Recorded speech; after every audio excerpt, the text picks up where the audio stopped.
Welcome. This incredible training video by one of the world's greatest teachers has proudly been brought to you by William Callahan, Internet Market Successes Peer-to-Peer. When you're done with the video, please go below the video into the description box below the video to see the trainer's own worded description.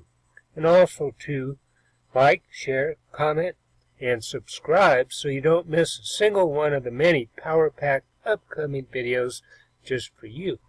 And a special thanks to this powerful teacher for letting us publish this for you. And now, here's your video. Thank you. William Callahan, Internet Market Successes, Peer-to-Peer. Excitement is, I get a chance to give something back. My challenge is, the shortest seminar I usually do is 50 hours. I'm not exaggerating. I do weekends, and what I do more than that, obviously, coach people, but I'm into immersion. Because how'd you learn language? You didn't learn it by just learning principles. You got in it, and you did it so often that it became real. And the bottom line of why I'm here, besides being crazy mofo, is that I'm really in a position, I'm not here to motivate you, obviously. You don't need that. And people say to me, well, I don't need any motivation. And I say, well, that's interesting. That's not what I do. I'm the why guy. I don't know why you do what you do. What is your motive for action?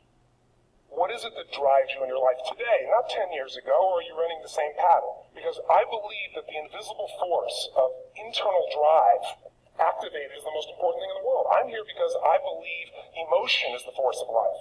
All of us here have great minds. You know, most of us here have great minds, right? I don't know if I'm in the category, but we all know how to think. With our minds, we can rationalize anything. We can make anything happen. We can, I agree with what was described a few days ago about this idea that people work in their self-interest. But we all know that that's bullshit at times. You don't work in your self-interest all the time. Because when emotion comes into it, the wiring changes in the way it functions. And so it's wonderful for us to think intellectually about how the life of the world is, and especially those who are very smart. We can play this game in our head, but I really want to know what's driving you. And what I'd like to maybe invite you to do by the end of this talk is explore where you are today for two reasons. One, so that you can contribute more.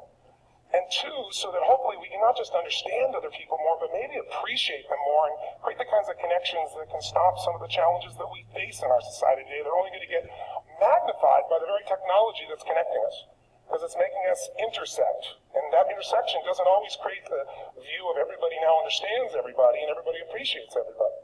So I've had an obsession basically for 30 years. And that obsession has been what makes the difference in the quality of people's lives. What makes a difference in their performance, because that's what I got hired to do. I got to produce the result now. That's what I've done for 30 years. I get the phone call when the athlete is burning down on national television and they were ahead by 5 strokes and now they can't get back on the course. And I got to do something right now to get the result, and nothing matters. I get the phone call when the child is going to commit suicide, and I got to do something right now. And in 29 years, I'm very grateful to tell you I've never lost one in 29 years. It doesn't mean I won't someday, but I haven't done it. And the reason is an understanding of these human needs that I want to talk to you about. So when I get those calls about performance, that's one thing. Like, how do you make a change? But also, I'm looking to see what is it that's shaping that person's ability to contribute, to do something beyond themselves. So maybe the real question is, you know, I look at life and say there's 2 master lessons. One is there's the science of achievement, which almost everyone in this room has mastered to an amazing extent. That's how do you take the invisible and make it visible, right? How do you take what you dream about and make it happen, whether it be your business, your contribution to society, money, whatever it is for you, your body, your family. But the other lesson of life that is rarely mastered is the art of fulfillment. Because science is easy, right? We know the rules. You write the code, you follow and you get the result. Once you know the game, you up the ante, don't you? But when it comes to fulfillment, that's an art. And the reason is it's about appreciation and it's about contribution. You can only feel so much by yourself. So I've had an interesting laboratory to try to answer the question of the real question, which is what's the difference in somebody's life if you look at somebody like those people that you've given everything to, like all the resources they say they need. You gave them not a $100 computer, you gave them the best computer. You gave them love, you gave them joy, you were there to comfort them. And those people very often, and you know some of them I'm sure, end up the rest of their life with all this love, education, money, and background, spending their life going in and out of rehab. And then you meet people that have been through ultimate pain, psychologically, sexually, spiritually, emotionally abused, and not always, but often they become some of the people that contribute the most to society. So the question we got to ask ourselves really is, what is it? What is it that shapes us? And we live in a therapy culture. Most of us don't do that, but the culture is a therapy culture. And what I mean by that is the mindset that we are our past. And everybody in this room, you wouldn't be in this room if you bought that theory, but most of society thinks biography is destiny. The past equals the future. And of course it does if you live there. But what people in this room know, and what we have to remind ourselves of, because you can know something intellectually, you can know what to do and then not use it, not apply it. So really what we got to remind ourselves is decision is the ultimate power. That's what it really is. Now when you ask people, have you failed to achieve something? How many have ever failed to achieve something significant in your life? Say, I. Thanks for the interaction on a high level there. But if you ask people, why didn't you achieve something? Somebody who's working for you, or a partner, or even yourself. When you fail to achieve a goal, what's the reason people say they failed to achieve? What do they tell you?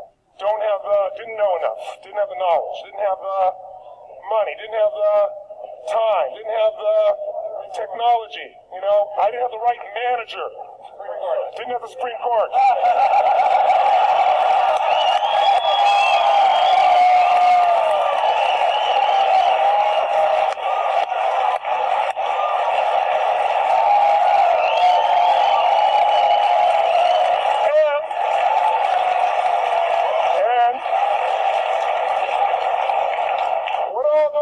Supreme Court have in common?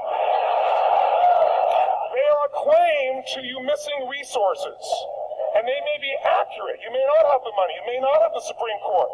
But that is not the defining factor.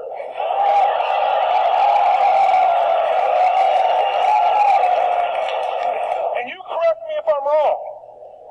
The defining factor is never resources, it's resourcefulness. And what I mean specifically, rather than just some phrase, is if you have emotion, human emotion, something that I experienced from you day before yesterday at a level that is as profound as I've ever experienced, and if you communicated with that emotion, I believe you would have beat his ass and won.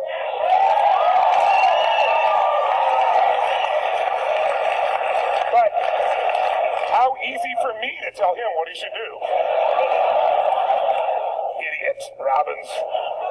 But I know when we watched the debates, at that time, there were emotions that blocked people's ability to get this man's intellect and capacity and the way they came across to some people in that day. Because I know people that wanted to vote in your direction and didn't, and I was upset.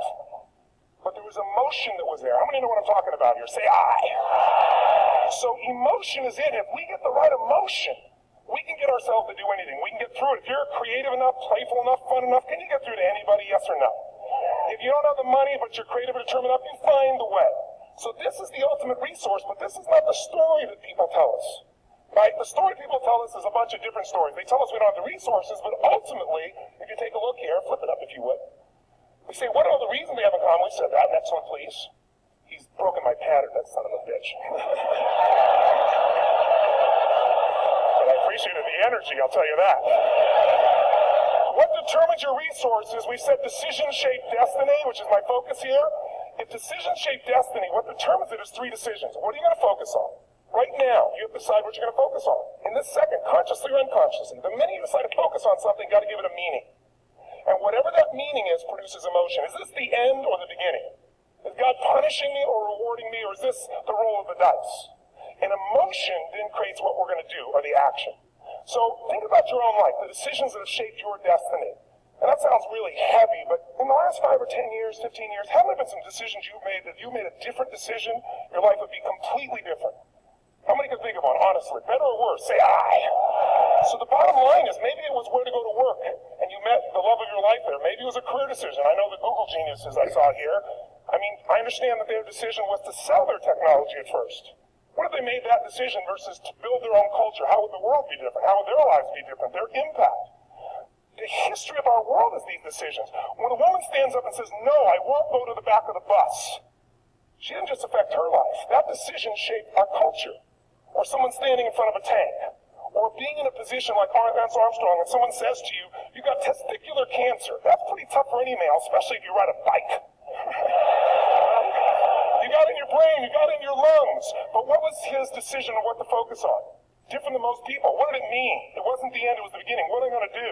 He goes off and wins 7 championships he never won once before the cancer because he got emotional fitness, psychological strength.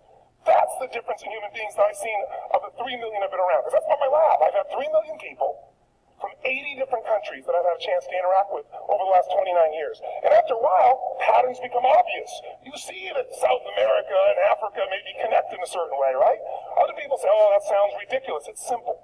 So, what shaped Lance? What shapes you? Two invisible forces, very quickly. One, state.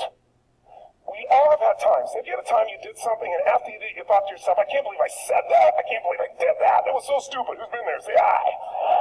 Have you ever done something after you do it, you go, that was me. Right? It wasn't your ability, it was your state. Your model of the world is what shapes you long term. Your model of the world is the filter. That's what's shaping us. That's what makes people make decisions. When we want to influence somebody, we got to know what already influences them. And it's made up of three parts, I believe. First, what's your target? What are you after? Which I believe it's not your desires. You can get your desires and goals. How many of you got a goal and desire and thought, is this all there is? How many have been there? Say, aye. So it's needs we have. I believe there are 6 human needs. Second, once you know what the target that's driving you is, and then you uncover it for the truth, you don't form it, you uncover it. Then you find out what's your map. What's the belief systems that are telling you how to get those needs? Some people think the way to get those needs is destroy the world. Some people is to build something, create something, love someone. And then there's the fuel you pick. So very quickly, 6 needs. Let me tell you what they are. First one, certainty. Now these are not goals or desires. These are universal. Everyone needs certainty that they can avoid pain, at least be comfortable. Now how do you get it? Control everybody, develop a skill, give up, smoke a cigarette. And if you got totally certain, ironically, even though we all need that, like you're not certain about your health or your children or money, you don't think about much money. You're not sure the ceiling's going to hold up. You're going to listen to any speaker.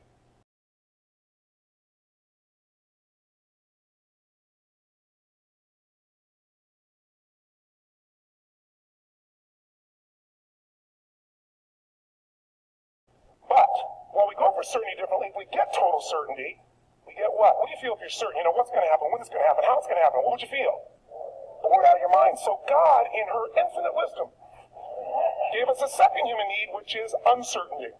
We need variety. We need surprise. How many of you here love surprises? Say, aye. Bullshit. You like the surprises you want. The ones you don't want, you call problems, but you need them.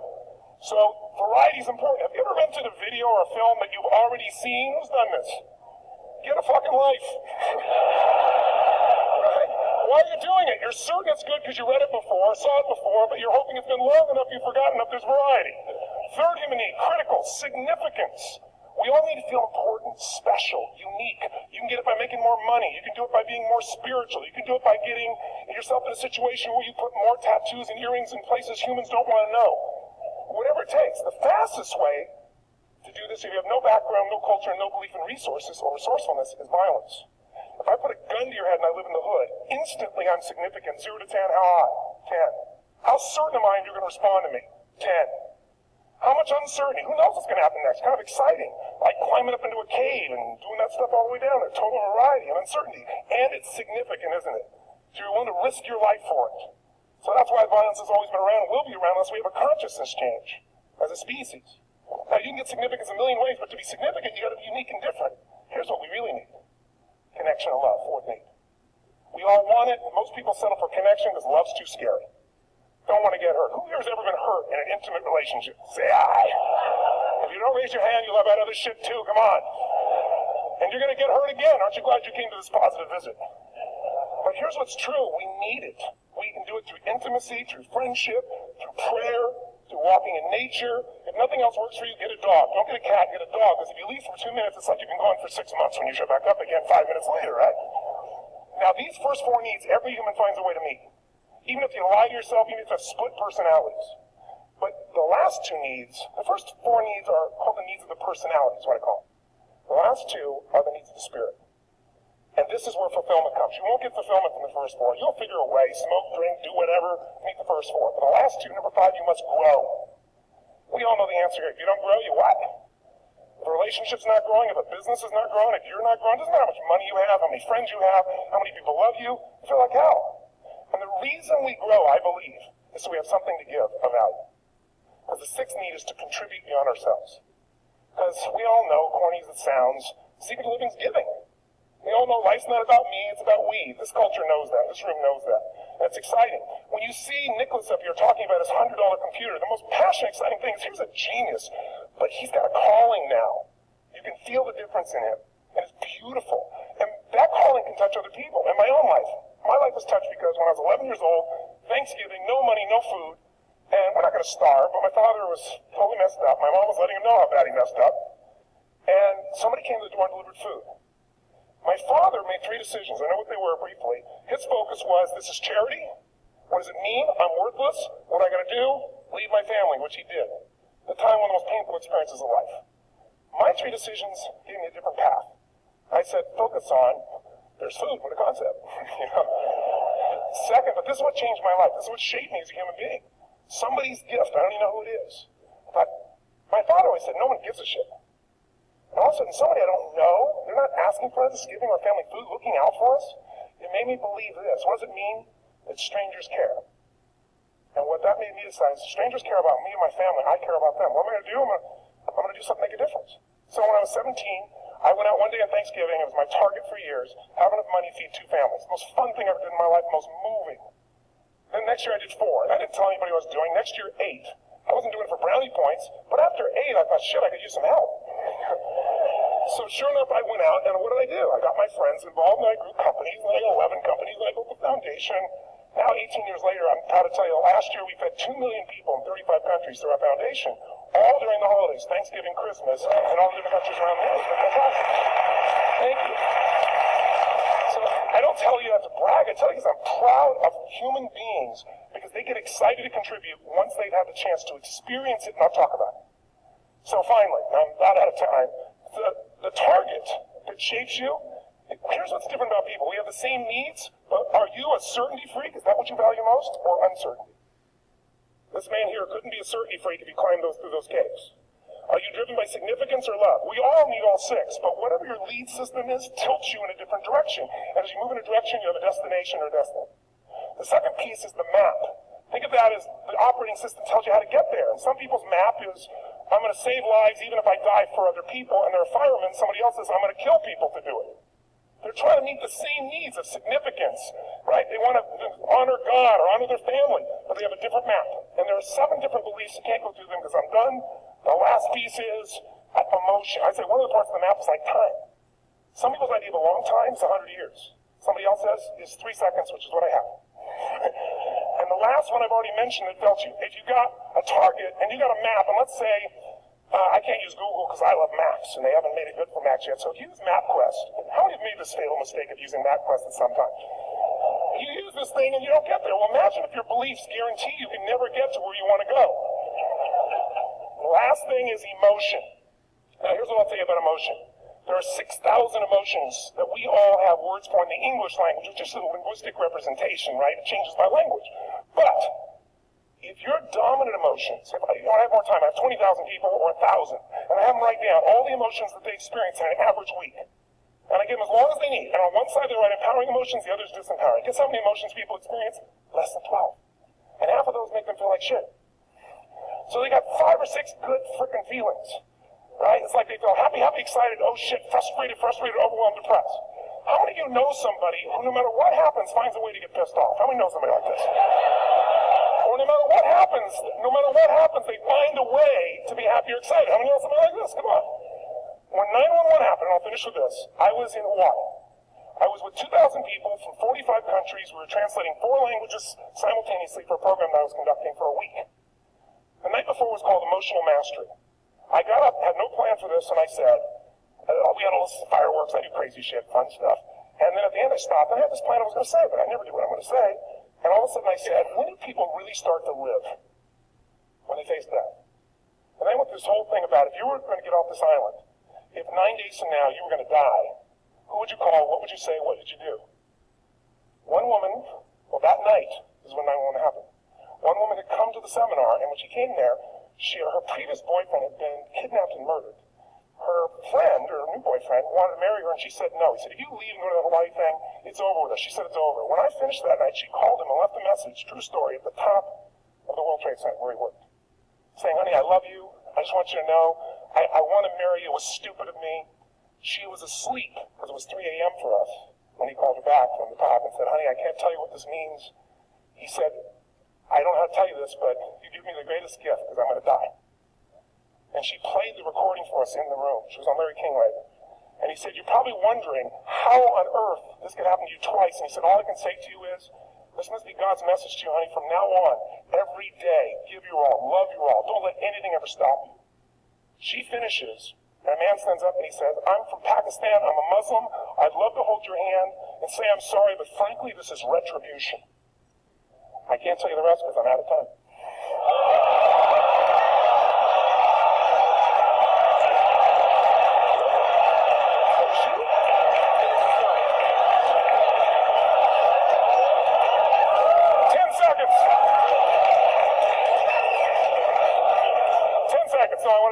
10 seconds. All I can tell you is I brought this man on stage with a man from New York who worked in the World Trade Center, because I had about 200 New Yorkers there. More than 50 lost their entire companies, their friends, marking up their Palm Pilots. One financial trader, this woman made of steel, bawling.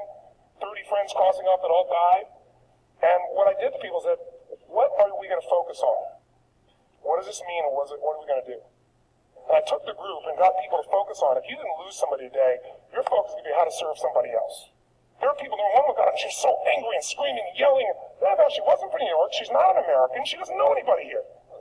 I said, you always get angry. She said, yes. Guilty people got guilty, sad people got sad. And I took these two men and did what I call an indirect negotiation.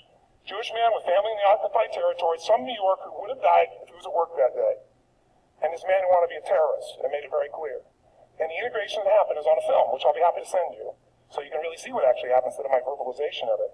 But the two of them not only came together and changed their beliefs and models of the world, but they worked together to bring, for almost 4 years now, to various mosques and synagogues, the idea of how to create peace. And he wrote a book, which is called My Jihad, My Way of Peace. So transformation can happen. So my invitation to you is this. Explore your web. The web in here. The needs, the beliefs, the emotions that are controlling you. For two reasons. So there's more of you to give. Yeah, achieve too. We all want to do it, but I mean give. Because that's what's going to fill you up.